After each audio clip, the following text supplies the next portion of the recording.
Hi hello welcome to our channel. నేను మిశ్రీ.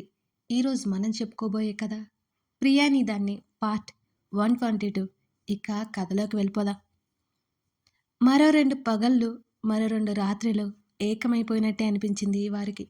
ఓ సాయంకాలం అప్పటి వరకు కురిసిన నీరెండ మెల్లిగా మాయమసాగింది. ఆకాశపు చివర్లోకి సూర్యుడు జారిపోయినట్టు ఒక్కసారిగా సన్నగా చీకట్లు ముసురుకున్నాయి. గాలి కోసం వేచి చూస్తున్న చెట్లు ఆకులు సన్నగా నిశ్చలంగా ఉన్నాయి. కాళ్ళు పైకి పెట్టి మడిచి కూర్చుని తన తలని అతడి ఛాతీ మీదకి వాల్చి రిషి ఒడిలో కూర్చుని అతడి పొడవాటి వేళ్లతో ఆడుతోంది అవని. అతని అరిచేయి తన చేతులతో కొలుస్తోంది. ఆమె జుట్టు అంతా పక్కకు వేసి ఆమె మెడకి భుజానికి మధ్యలో ముఖం దాచేసి అలాగే కూర్చొని ఉన్నాడతను. అలాగే తన చేతిని వెనక్కి పోనిచ్చి అతని జుట్టులోకి వేలు పెట్టి నిమురుతోంది అవని. ఏమైంది? కాసేపటి తర్వాత నెమ్మదిగా అడిగింది. అతని నుంచి ఏ సమాధానం లేకపోవడంతో తను వెనక్కి జరిగి అతని వైపు తిరిగి, నాకు మాట్లాడకపోతే కోపం వస్తుంది అంది అతని డైలాగ్ అతనికి విసురుతూ.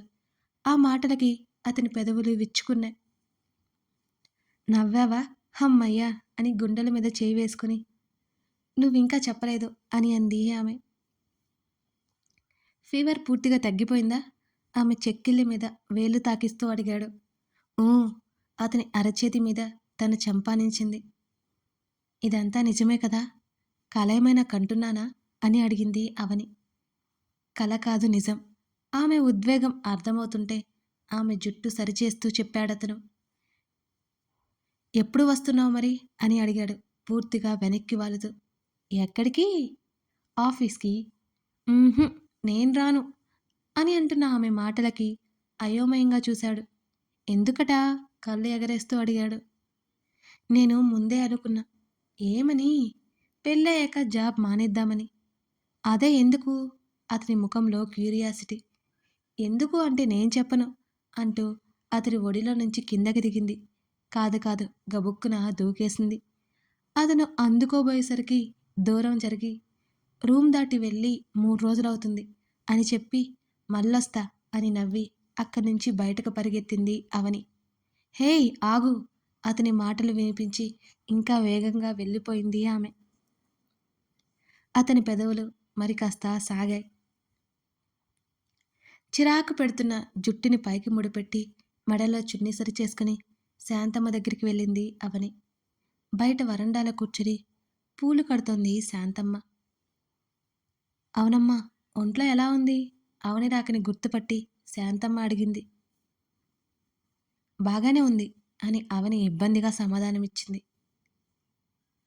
సన్నజాజి ఒకటి చేతిలోకి తీసుకుని ముక్కు దగ్గర పెట్టి దాని సువాసన ఆస్వాదించి మైమరిచిపోయింది.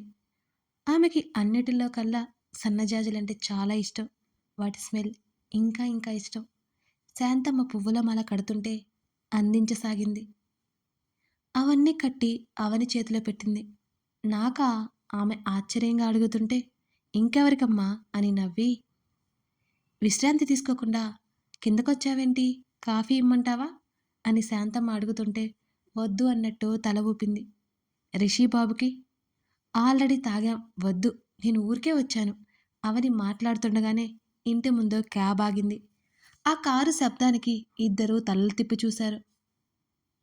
బ్యాగులు వేసుకుని వస్తూ కనిపించాడు ఓ వ్యక్తి. మొదట అతనెవరో అర్థం కాకపోయినా దగ్గరికి వచ్చేసరికి మాధవ్ అని అర్థమైంది ఆమెకి. మాధవ్ దగ్గరికి రాగానే పైకి లేచింది. మాధవ్, మీరా? ఎలా ఉన్నారు? ఇంత షాక్ ఇచ్చారేంటి అవని అడుగుతుంటే, ఆమె మరింత ఆశ్చర్యంగా అడుగుతుంటే, తప్పట్లేదు అవని, ఏం చేద్దాం? ఎక్కడ నా మిత్ర ద్రోహి అని అన్నాడు మాధవ్. తప్పదా అని నవ్వి, మిత్రద్రోహి అంటే? అతను ఎవరిని అంటున్నాడో అర్థమైనా మళ్ళీ అడిగింది అవని. ఇంకెవరు, మీ ఆయనే. ఇండియా వస్తున్నాను, ఎయిర్పోర్ట్కి రమ్మని మొన్న అనగా చెప్పాను. సరే అన్నాడా? ఆ తర్వాత ఉలుకు పలుకు లేదు. 2 రోజుల నుంచి ఫోన్ లిఫ్ట్ చేస్తే కదా, మెసేజ్కి కూడా రిప్లై లేదు. అందుకే అంటున్నా, కంప్లైంట్ చేస్తున్నట్టు అన్నాడు మాధవ్. అవని పెదవులు బిగబట్టి నవ్వుని ఆపుకుంది. మాధవ్కి గెస్ట్ రూమ్ చూపించి ఫ్రెష్ అయ్యి రమ్మని చెప్పింది. అతను వెళ్ళాక రిషి దగ్గరికి బయలుదేరింది. అవని లోపలికొచ్చేసరికి రిషి హడావుడిగా షర్ట్ బటన్స్ పెట్టుకుంటూ కనిపించాడు. డ్రైవర్ కూడా లేడు కదా! ఎయిర్‌పోర్ట్‌కి వెళ్ళొస్తాను అంటూ ఫోన్ పాకెట్‌లో పెట్టుకొని ఆమె దగ్గరికి వస్తూ చెప్పాడు. ఎయిర్‌పోర్ట్‌కి ఎందుకు? అని అడిగింది. మాధవ్ వస్తున్నట్టు చెప్పాడు. నాకసలు గుర్తులేదు. ఫోన్ చెక్ చేస్తుంటే వాడి నుంచి మెసేజ్‌లు, మిస్డ్ కాల్స్ ఉన్నాయి. ఏడ్చి చస్తాడు వెళ్ళకపోతే అంటూ ఆమె చెంప తట్టి దాటుకుని వెళ్ళిపోతుంటే అవసరం లేదు. ఆల్రెడీ ఇంటికి వచ్చేశాడు మీ స్నేహితుడు అనగానే అతను అక్కడే ఆగిపోయి వెనక్కి తిరిగి చూశాడు. మధు వచ్చాడా? అని అడిగాడు. వచ్చారు, ఫ్రెష్ అవడానికి వెళ్ళారు అని ఆమె భుజాలు కదిలించింది. ఉఫ్ అంటూ ఫోన్ వాలెట్ పక్కన పెట్టేశాడు అతను. వెళ్ళొచ్చు కదా ముందే అని ఆమె అంటుంటే ఆమె చేతిని పట్టుకుని దగ్గరికి లాగి వెనక నుంచి కౌగిలించుకున్నాడు అతను. అక్కడ తమరి ఫ్రెండ్ తమరి కోసం ఎదురు చూస్తుంటే ఇక్కడ తమరు చేస్తున్నది ఏంటి? అవని విడిపించుకోలేదు. మాట్లాడుతోంది. అసలు నీ వల్లే మర్చిపోయాను. కాస్త ముందుకు వంగి ఆమె చెంప మీద ముద్దు పెట్టుకుంటూ చెప్పాడు రిషి. నేనేం చేశాను? అవని మూతి తిప్పింది. ఆమె నడుము చుట్టూ మరి కాస్త చేతిని బిగించి నిన్ను వదిలి వెళ్ళబుద్ధి కాలేదు. కారణం నువ్వు కాదా? అతని మాటలు గుసగుసగా వినబడుతుంటే ఆమె తలని ఒక పక్కకు వాల్చేసింది. అతని ఊపిరి తాకిడికి చలికాలంలో మంచులో చలిమంట నుంచి వచ్చే వెచ్చదనం ఎంత హాయినిస్తుందో అలాగే ఫీల్ అవుతోంది ఆమె.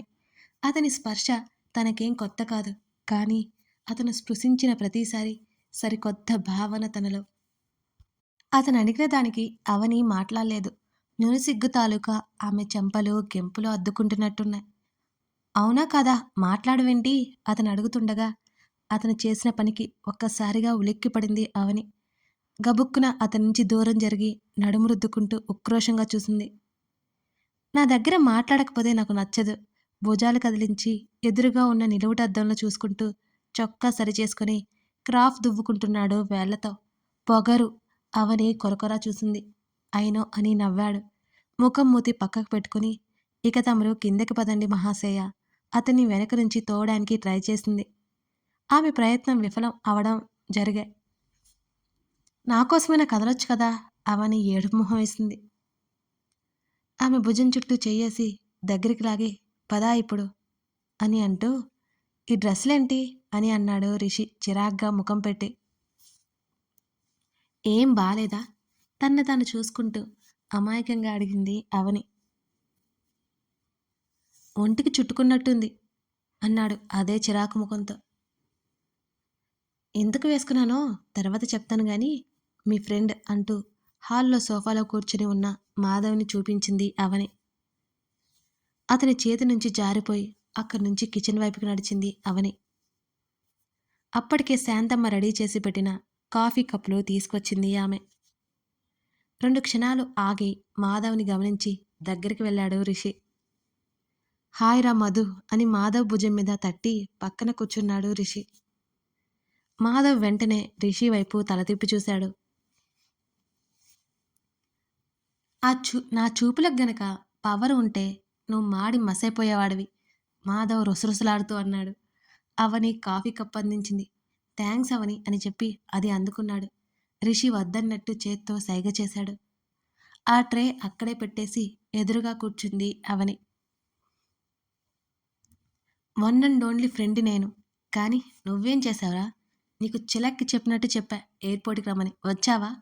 అని ఒక క్షణం ఆయాసం తీర్చుకుని కాఫీ 2 గుటకలు వేసి మళ్ళీ రిషి వైపు తిరిగి నువ్వేం చేశావురా? అటు ఎయిర్పోర్ట్కి రాలేదు, రాలేను అని చెప్పలేదు అంటూ గయ్యమన్నాడు మాధవ్.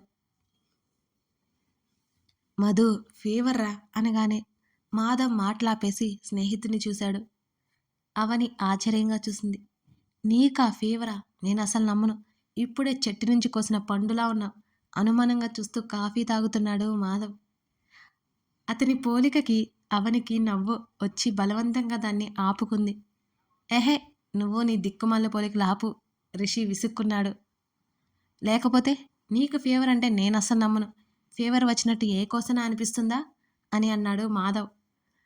చెప్పేది వినరా వెధవా, నాకు కాదు ఫీవర్ అంటూ అవని వైపు చూపు తిప్పాడు రిషి. అవని కంగారుగా చూసింది. రిషి వైపు చూస్తూ తలాడించింది. చూపులతోనే బెదిరించింది. మాధవ్ వెంటనే అవని వైపు చూసి కాస్త నీరసంగా ఉన్నట్టు కనిపిస్తున్న ఆమెను చూస్తూ, అవని నిజమేనా? ఇప్పుడెలా ఉంది? కాస్త ఆదుర్దా పడ్డాడు మాధవ్. తగ్గిపోయింది. అవని నోట్లో నుంచి మాట బయటకొచ్చేసరికి 2 డేస్ నుంచి హెవీ ఫీవర్ ఉంది. అసలు బెడ్ మీద నుంచి కాలు కిందకి పెట్టడానికి కూడా లేకుండా పోయింది. నేనే దగ్గరుండి చూసుకున్నాను. అసలు నువ్వు వస్తున్న విషయం గుర్తులేదు మధు. ఇదిగో ఇందాక ఫోన్ పట్టుకోగానే నీ మెసేజ్‌లు చూసి రాబోయాను. ఈ లోపల నువ్వే వచ్చేశావు. అవనిని మాట్లాడకుండా ముందే చెప్పేశాడు రిషి. అయ్యో! సారీరా అని అన్నాడు మాధవ్ చిన్నగా. It's okay. మనలో మనకెందుకు అంటూ మాధవ్ భుజం తడుతూ తల ఎత్తి చూశాడు. అవని కారాలు, మిరియాలు నూరుతూ గుర్రుగా చూస్తోంది అతను చెప్పిన అబద్ధాలకి. అతను కళ్ళు ఎగరవేయగా నమస్కారం పెట్టినట్టు చేతులు దగ్గరికి పెట్టింది. ఈసారి అతను నవ్వాడు. మాధవ్ రిషి వైపు కళ్ళు ఆర్పకుండా చూస్తున్నాడు. రిషిలో మార్పు స్పష్టంగా కనబడుతోంది. ఇంత సరదాగా మాట్లాడి ఎన్ని రోజులైపోతోంది. తను చూస్తున్నది నిజమేనా అనిపించింది మాధవ్‌కి. రిషి వెళ్ళిపోయాడు అన్న తర్వాత వారానికి రిషి నుంచి ఫోన్ వచ్చింది. జరిగిందంతా తెలుసుకొని మాధవ్ మండిపడ్డాడు. అతను చేస్తున్న పొరపాటు ఏంటో ఎత్తి చూపించాడు. అయినా నిర్ణయం మార్చుకోలేదు రిషి. అసలు రావాలని చూసినా అతనికి సెలవులు లేవు. సోనాలి ప్రభులతో టచ్‌లో ఉన్నాడు. రిషి బాగోగులు తెలుసుకుంటున్నాడు. ఓనాడు అవని దగ్గరికి వెళ్తున్నట్టు చెప్పేశాడు రిషి. ఆ రోజు మాధవ్ ఎంత సంతోషించాడో అతనికే తెలుసు. అవనిని తీసుకొచ్చేసినట్టు చెప్పాడు. ఆ సమయంలో మాధవ్ కన్నీళ్లు కూడా పెట్టుకున్నాడు. అన్నీ కోల్పోయినట్లు ఉన్న స్నేహితుడు సంతోషంగా ఉండబోతున్నాడు అనే ఆలోచన మాధవ్‌కి ఎంతో సంతోషాన్ని కలిగించింది. తన స్నేహితుడికి సంతోషంగా ఉంటే హక్కు ఉంది. దీని అంతటికీ కారణం ఖచ్చితంగా అవనినే. ఆమెకి మనసులోనే ఎన్నోసార్లు కృతజ్ఞతలు తెలుపుకుంటున్నాడు. ఈరోజు తన స్నేహితుడి సంతోషాన్ని స్వయంగా చూస్తున్నాడు మాధవ్. వెంటనే ముఖం తిప్పేసుకుని చెమర్చిన కళ్ళను తుడుచుకున్నాడతను. అవనికి ఏదో సైగ చేస్తున్నట్టు, ఆమె వారిస్తున్నట్టు రిషి నవ్వడం ఇదంతా చూస్తుంటే మాధవ్ మనసులో ఉన్న భారం దూది పింజల పరారీ అయిపోయింది. స్నేహితులిద్దరూ మాట్లాడుకుంటున్నారు. అవని అక్కడ్నుంచి వంటగదిలోకొచ్చింది. మాధవ్ రాకతో శాంతమ్మ కూడా వంటమ్మాయిని హడావుడి పెట్టేస్తోంది. వాళ్ళిద్దరూ సరదాగా నవ్వుకుంటూ మాట్లాడుతుంటే అప్పుడప్పుడు చూస్తూ సంతోషపడిపోయింది అవని.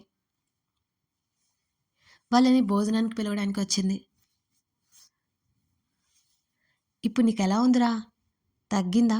అని అంటున్న మాధవ్ మాటలకి అవని అయోమయంగా చూస్తుంటే ఆమెను గమనించిన రిషి మాధవ్ చేతి మీద గిల్లి కళ్ళతోనే సైగ చేశాడు. అదంతా అర్థం చేసుకోకుండా తగ్గిందా లేదా అంటే మాట్లాడవేంట్రా అని అన్నాడు మాధవ్.